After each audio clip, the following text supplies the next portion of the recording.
मैं आपको धर्म के संबंध में कल कुछ बातें बता रहा था। पुण्य और धर्म में मौलिक अंतर है। पुण्य बंधन है, भले वे शुभ बंधन है लेकिन है बंधन। पुण्य व्यक्ति को पुनः संसार में लाता है, भले वो सुख देता है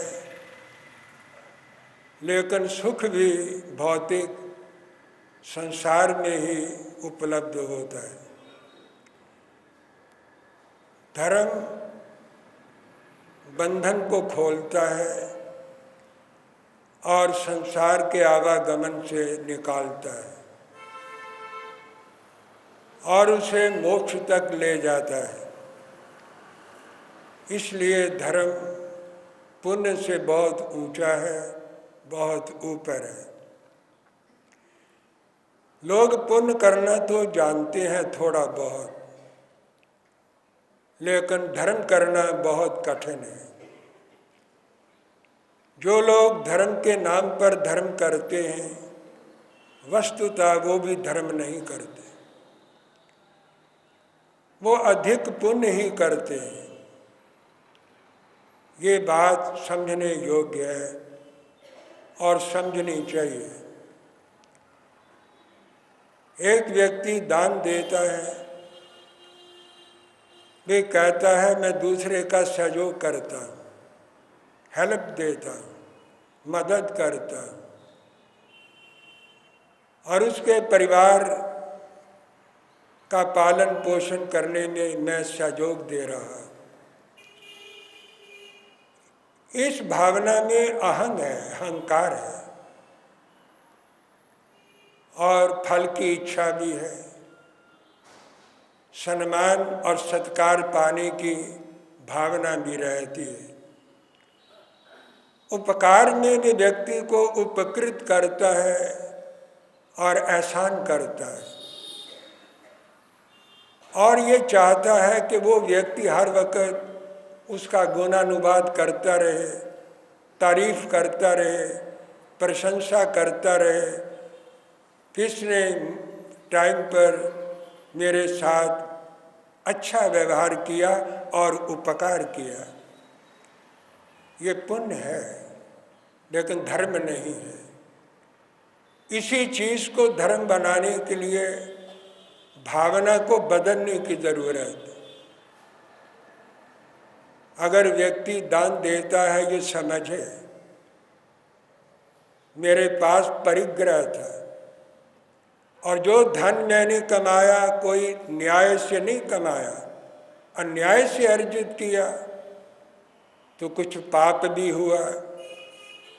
मैंने देकर, दान देकर परिग्रह का मोह कम किया है, आसक्ति कम हुई, मेरा बोझ हल्का हुआ और पाप का प्रायश्चित भी हो गया और परिग्रह का मोह छूट गया। अगर वो ऐसा सोचता है तो फिर देना धर्म हो जाता है, क्योंकि ऐसी भावना के अंदर अहंग नहीं खड़ा रहता और ये ख्याल कि मैंने दूसरे का सहयोग किया, ये अहंग नहीं बनता। कोई फल की इच्छा नहीं होती, ना कोई प्रशंसा पाने की भावना होती है, बल्कि उल्टा वो दूसरे का उपकार मानता है। किसने मेरा परिग्रह कम कर दिया, मोह कम कर दिया, आसक्ति कम कर दी, मेरा भार कम कर दिया, और इस चीज़ की रक्षा करने के लिए मुझे उधेड़ बुन करनी पड़ती थी, इसका ध्यान रखना पड़ता था। ये चीज़ चली गई तो बहुत अच्छा हुआ, मैंने किसी का कुछ नहीं किया, मैंने तो अपना परिग्रह छोड़ दिया। अगर ये भावना व्यक्ति की रहे तो फिर ये धर्म हो जाता, और ये धर्म निष्काम है, निस्वार्थ है और व्यक्ति को स्वर्ग से बहुत आगे ले जाता है, यानी मोक्ष पद तक, परम पद तक उसे पहुंचा देता है। क्योंकि ये निर्जरा का कारण है, ये कर्मक्षय का कारण है। और किसी के ऊपर उपकार करने की कोई भावना नहीं कि मैंने किसी का कुछ किया। किसी का कुछ किया का मतलब उसमें द्वैतवाद है, वो दूसरे को भी दूसरा समझता है कि मैंने किसी का कुछ किया। किसी का कुछ किए का मतलब कोई दूसरा है और मैं अलग हूँ और वो अलग है। वो मेरे से छोटा है, मैं बड़ा हूँ। मैंने उसे दिया तो वो छोटा है और मैंने दिया तो मैं बड़ा हूँ। इसके अंदर राग द्वेष है, द्वैत भावना है। जब धर्म होता है तो व्यक्ति के अंदर द्वैत भावना नहीं होती। वो तो सब आत्माओं को समान समझ करके अपना मोह और अपनी आसक्ति को कम करता है। ये धर्म है। पशु भी, शास्त्र कहता है 8वें स्वर्ग तक चला जाता। पशु भी पुण्य करता है। आप कहेंगे कैसे करता है? बहुत से जानवर हैं मालिक के प्रति वफादार हैं, उनकी रक्षा करते हैं, उपकार करते हैं और उनके द्वार के ऊपर उनकी रक्षा के लिए बैठे रहते हैं, एक टुकड़ा खाते हैं। फिर कृतज्ञता प्रकट करता है कुत्ता और ये खा करके पूंछ हिलाता है। उसके पूंछ हिलाने का मतलब वो कृतज्ञता प्रकट करता है कि आपने मुझे रोटी डाली, टुकड़ा डाला। एक टुकड़ा खा करके वो इतना वफादार भी रहता है, कभी गद्दारी नहीं करता, मालिक के प्रति वफादार है और उसका काम काज कर करके थोड़े के ऊपर संतोष करके रहता है। वो भी पुण्य कमा लेता है, पुण्य कमाता है, तभी तो स्वर्ग में जाता है। तो पशु को स्वर्ग मिल जाता है, लेकिन पशु धर्म नहीं कर सकता, उसके पास ज्ञान नहीं है। क्या कृत्य है, क्या अकृत्य है, क्या करनी है, क्या करनी है, क्या भक्ष्य है, क्या अभक्ष्य है, क्या उचित है, क्या अनुचित है, वो ये नहीं जानता। उसके पास एक नैसर्गिक ज्ञान है, उसके पास प्राकृतिक ज्ञान है और उस ज्ञान के आधार पर वो सारे काम करता रहता है। लेकिन मन के अंदर वो परम पवित्र बन कर के भी रहता है, वफादार बन कर के भी रहता है, मालिक के प्रति उसकी ईमानदारी पूरी रहती है। इसलिए शास्त्र कहता है बहुत से पशु हैं वो स्वर्ग को प्राप्त कर लेते हैं और बहुत से मनुष्य हैं वो नरक में चले जाते हैं। ये नहीं है कि मनुष्य हमेशा कोई अच्छा काम करता है, बुरा भी करता है, बुरे कर्म भी करता है और पशु अच्छे कर्म भी कर लेता है। अच्छा और जो बुरा है वो मनुष्य और त्रंच के अंदर चलता रहता है। लेकिन धर्म ना अच्छा कर्म है ना बुरा कर्म है। धर्म तो कर्म को काटने का, धर्म को कर्म को क्षय करने की एक प्रक्रिया है। कर्म कैसे कटता है, कैसे भोगा जाता है और कर्म कैसे दिव्य बनता है और कर्म करते हुए कैसे अकर्म होता है, ये जो प्रक्रिया है और ये जो विज्ञान है ये धर्म देता है। और धर्म इसलिए मोक्ष तक व्यक्ति को ले जाता है, लेकिन पुण्य मोक्ष तक नहीं ले जा सकता। वो ज़्यादा से ज़्यादा स्वर्ग तक ले जाएगा और वो फिर भी संसार में रखेगा। स्वर्ग भी संसार में है, स्वर्ग कोई संसार से परे नहीं है। मुक्ते संसार, शास्त्रकारों ने कहा मुक्ति से पहले पहले सारा संसार है। संसार क्या है? संसरती थी संसार, जो आगे आगे बढ़ता है वो संसार है। एक व्यक्ति से 2 बन गए, 2 से 3 बन गए, 3 से 4 बन गए, फिर परिवार बन गया, फिर परिवार मिले समाज बन गया, एक बरादरी बन गई, बरादरी मिली समाज बन गया, समाजे मिली तो एक राष्ट्र और देश बन गया, देश मिले तो एक वर्ल्ड बन गया, एक दुनिया बन गई, एक लोक बन गया। आखिर जो कुछ भी है वो मुक्ते संसारा, मुक्ति से पहले पहले सारा संसार है। और ये संसार काम भोग के धुरी के ऊपर आज तक चलता आ रहा है, चल रहा है और चलता रहेगा। ये कभी समाप्त नहीं होगा, क्योंकि राग द्वेष जीव के अंदर हमेशा बना रहता है। पुण्य के अंदर भी राग है, पाप के अंदर द्वेष है। लेकिन धर्म के अंदर ना राग है ना द्वेष है, धर्म के अंदर आत्मा का स्वरूप है। तो मैं धर्म की डेफिनेशन, धर्म का लक्षण, धर्म का स्वरूप आपको समझाना चाहता हूँ ताकि आप समझ जाए और मोक्ष के लिए आप इस जीवन के अंदर साधना कर सके।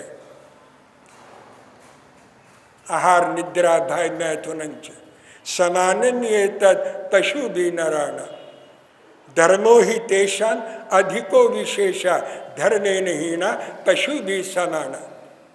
एक पशु में और मनुष्य में चार चीजें बराबर होती है, समान है। पशु भी आहार करता है, मनुष्य भी आहार कर लेता है, वो भी भूख मिटाता है, मनुष्य भी भूख मिटाता है, बल्कि और ज्यादा उसके साथ पाप कर लेता है, स्वाद लेने का, आसक्ति का, मोह का। शायद पशु ये नहीं पाप करता, वो तो केवल क्षुधा मिटाता है। आहार की संज्ञा दोनों में है, आहार दोनों करते हैं। और भय, आहार निद्रा, दोनों निद्रा लेते हैं, आराम करते हैं, विश्राम करते हैं, दोनों सोते हैं। और भय एक दूसरे का दोनों मानते हैं। एक निर्बल को बलवान का भय है, गरीब को अमीर का भय है, नौकर को मालिक का भय है, जो बड़ा है छोटे को बड़े का भय है। ऐसे ही पशु में भय है, ऐसे मनुष्य के अंदर भय है।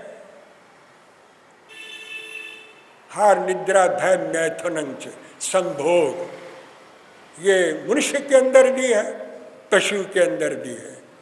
संतान वो भी उत्पन्न करता है, संतान मानव जीवन के अंदर, मनुष्य जीवन के अंदर भी संतति की उत्पत्ति होती है।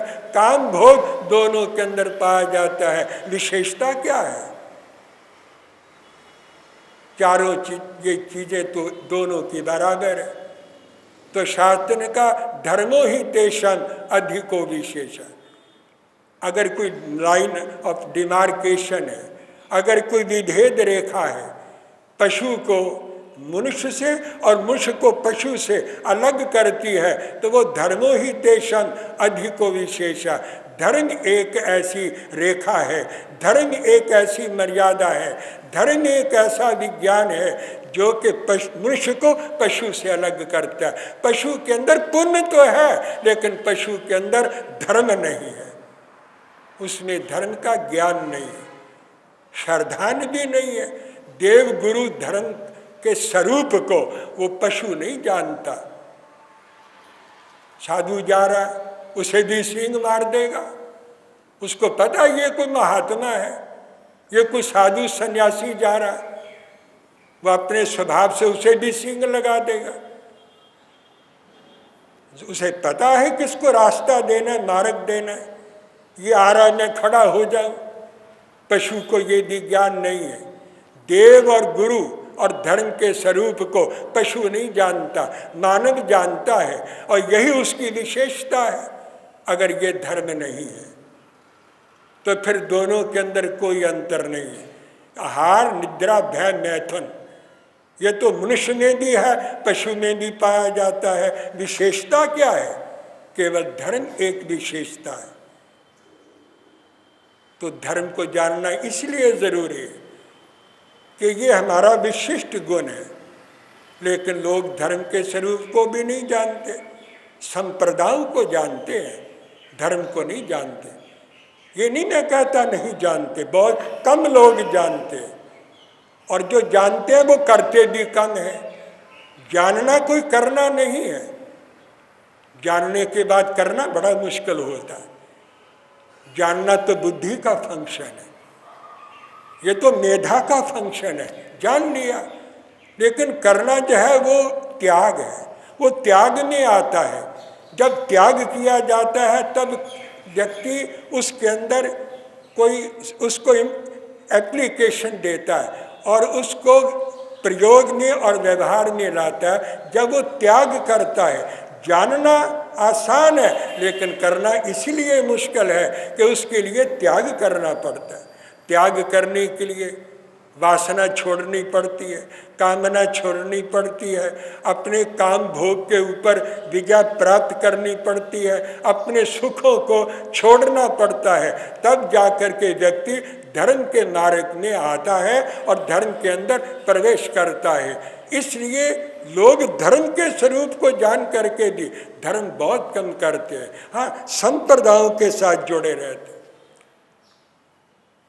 लोग कहते हैं जैन धर्म, जैन मत, बौद्ध धर्म, बौद्ध मत, सनातन धर्म, सनातन मत। मत मति से पैदा होता है, बुद्धि से पैदा होता है, और मुंडे मुंडे मतिर भिन्ना। हर व्यक्ति के अंदर अलग अलग मति है। घर के अंदर अलग अलग मति के भाई रहते हैं, बहन भाई के अंदर अलग अलग मति है, पिता पुत्र के अंदर अलग अलग विचार, अलग अलग मति होती है। हर मत जो है वो मति से पैदा हुआ है, और मतियाँ जो है वो पूर्ण नहीं होती, एब्सोल्यूट नहीं होती, कंप्लीट नहीं होती। जो भी मति है वो एक वस्तु को पूर्ण रूप से नहीं समझ सकती, जान ही नहीं सकती, क्योंकि मति का जो ज्ञान है वो लिमिटेड है, मर्यादित है। वो किसी भी चीज़ को एब्सोल्यूटली पूर्ण रूप से उसको नहीं समझ सकता। वो तो जो देखेगा उसका एक पक्ष देखेगा, एक रूप देखेगा, और एक साइड को देखेगा, और वो दूसरी साइड को नहीं देखेगा। जैन धर्म था, आपने मत बना दिया, ये मत बन गया जैन मत। बौद्ध मत ये धर्म है, सनातन धर्म है, लेकिन ये हिंदू धर्म बन गया। जो चीज़ कम्युनिटी में आ गई, एक फिरके में आ गई, एक सेक्ट में आ गई, वो ब्रॉड नहीं रही, वो विशाल नहीं रही, वो महान नहीं रही। हम ये नहीं कह सकते कि सारी दुनिया इसको अपना लेगी, सारी दुनिया उसको अपना ही नहीं सकती। धर्म को सारी दुनिया अपना सकती है। अगर धर्म के वास्तविक स्वरूप को दुनिया समझ जाए तो अशांतियाँ खत्म हो जाए, लड़ाइयाँ खत्म हो जाए, दंगे खत्म हो जाए, और आपस में फसाद ये सब समाप्त हो जाए। प्यार ही प्यार धरती पर हो, प्रेम ही प्रेम धरती पर हो, प्रीति ही प्रीति धरती के ऊपर नजर आए, और इस दुनिया के अंदर नफरत, हकारत और घृणा इस दुनिया के अंदर किसी को नजर ही नहीं आ सकती। और धर्म का जन्म ही इसलिए हुआ था कि दुनिया के अंदर राग द्वेष है, वैर विरोध है। धर्म का इसलिए जन्म हुआ ताकि वैर विरोध को कम किया जाए, राग द्वेष को कम किया जाए। जो व्यक्ति एक दूसरे से अलग है उसको एक दूसरे के साथ जोड़ा जाए, इसलिए दुनिया में धर्म का जन्म हुआ था। लेकिन हमने धर्म को ठीक नहीं समझा, इसलिए दुनिया के अंदर अशांतियां हैं, लड़ाइयां हैं, झगड़े हैं, वाद विवाद हैं, और एक दूसरे के साथ भिड़ंत है। इसके अंदर शक्ति का, समय का नाश होता है, हानि होती है। व्यक्ति रचनात्मक काम ना करके विध्वंसात्मक कामों के अंदर लग जाता है, और इसमें किसी का भी कोई भला नहीं होता। मैं ये कह रहा हूँ, धीरे धीरे भूमिका बना करके मैं धर्म का विश्लेषण करूँगा। ये मत मतांतर धर्म नहीं है, ये धर्म का एक रूप है, एक अंग है, एक पक्ष है। ये कंप्लीट नहीं है। ना जैन मत अपने आप में कंप्लीट है, ना बौद्ध मत कंप्लीट है, कोई मत अपने आप के अंदर कंप्लीट नहीं है, लेकिन धर्म कंप्लीट है। तीर्थंकरों ने धर्म का उपदेश दिया, मतों का उपदेश नहीं दिया। हमने मत बना लिए, उनके नाम पर मंदिर बना लिए, स्थानक बना लिए, धर्म स्थान बना लिए, उनके ग्रंथों को अपने धर्मशास्त्र बना लिए, और उनके विचारों को अपने साथ जोड़ लिया। ये कहने लग गए अहिंसा जैनों का धर्म है, ये ग्रंथ जैनों के हैं, तीर्थंकर जैनों के हैं। हमने उन्हें कॉन्फाइन कर दिया, मर्यादित कर दिया, छोटा कर दिया। आप कोई महावीर को बड़ा कर रहे हैं, आपने महावीर को छोटा किया, बड़ा नहीं किया। आप ये नहीं कहते कि महावीर सारी दुनिया के थे, आप तो कहते हैं महावीर हमारे हैं। दुनिया कहती है हमारे हैं, तो अपने पास रखो, अपने पास रखो। आप अपने पास भी नहीं रखते, उनके सिद्धांतों पर भी नहीं चलते, केवल नाम लेते हैं, सिद्धांतों पर नहीं चलते। ना तो खुद उनके सिद्धांतों पर चलते हैं, ना दुनिया को कहते हैं कि उनके सिद्धांतों से सारी दुनिया का कल्याण हो सकता है, भला हो सकता है और सारी दुनिया में शांति हो सकती है, ये भी नहीं कहते।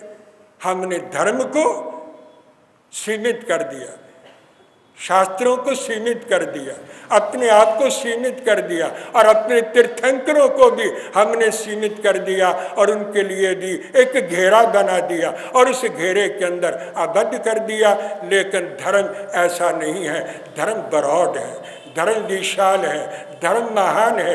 कैसे विशाल है, मैं आपको अगले प्रवचन के अंदर ये समझाने का प्रयत्न करूंगा। धर्म का वास्तविक स्वरूप क्या है और ये किस प्रकार सारी दुनिया के प्राणियों का कल्याण करने में समर्थ है, ये मैं अगले प्रवचनों के अंदर क्रमशः आपको समझाता चला जाऊंगा। बस और अधिक नहीं, आज इतना ही विराम ले रहा हूँ। जय अहिंसा। ओम शांति।